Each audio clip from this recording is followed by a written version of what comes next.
Saan kayo banda, ma'am? Saan kaya kuya? Andito ako, ma'am, sa may ano, ma'am? South Star Drug. South, ano ba? Oo. Ikot pa ako, sir. Saan ba kayo, ma'am, daw banda ba? Ano daw katabi ng Uncle John's, ma'am? PS Bank daw, sir. PS Bank. Ito, sir, paglabas dito, kaliwa. Kanan, sir. Generica. Okay, sige, sir. Okay, sige, sir. Thank you. Wait na lang ako, ma'am. Joricel. Nililigaw ako ni ma'am eh. Oras kasi 1 day dito? Oo nga. Pangit mag ano dito? Buti mabait yung gwardiya. Oo.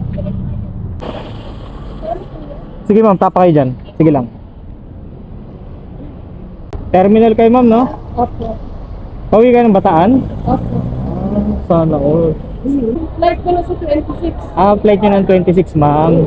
Magano kayo? Mag-abroad? Oo. Wow! Congrats ma'am. Anong bansa? Taiwan. Taiwan. Dito tinuruan kayo mag-Mandarin. Hindi naman. Hindi naman, ma'am. Okay lang. Sa work related na. For example, yung mga thank you, mga ganon. Oo, ganun lang. Sheshe, Basic ba? ni hao, mga ganon ma'am, no? Oo, marunong ka pala.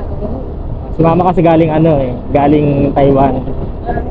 Minsan pag dati tinuturuan kami. Oo. Ilan taon yung contract nyo, ma'am? Ano naman kanina? Parang briefing. Ano lang po, 3 years yan, ma'am, no? Oo, 3 years yan. Ilan na ba anak nyo, ma'am?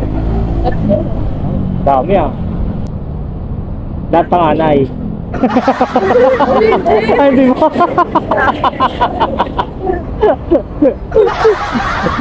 Kala mo lahat panganay. Isa lang asawa nun, ma'am, lahat. Oo, isa. Isa na lang. Kala ko kasi mga nag-abroad na ganyan, may pinatakasan. Di ang mag-aalaga ng bata, si Mister. Hindi. That's Taiwan. Nasa Taiwan na rin. Ang mangyayari, Lola. Lola mag-aalaga. Oo, tsaka kasi kapatid ko. Hirap kasi ng buhay dito. Totoo naman talaga, ma'am.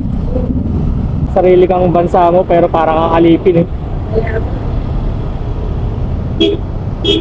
Ang nakakaano lang naman kasi syempre, pag sa ibang bansa, homesick. Kaya niya, may anak kayo. Papawalay lang kayo. Pwede lang isama bata, bakit hindi ma'am no? Magulang gagawin ang lahat. Swerte ng mga bataan ngayon, kayod ng magulang, masuportahan lang sila ng mga gusto nila. Buti hindi pasaway mga anak mo, ma'am, no? Oo, Kahit na. dahil gusto ko sila na alagaan yung mga magulang.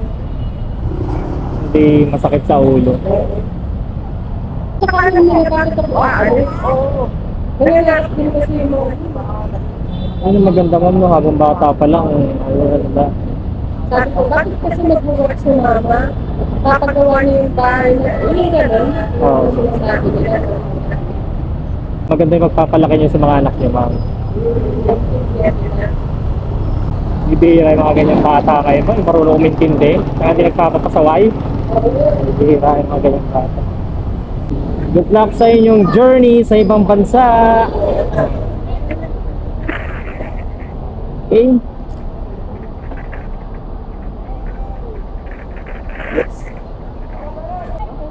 Okay na, ma'am. Thank you, ma'am. God bless po.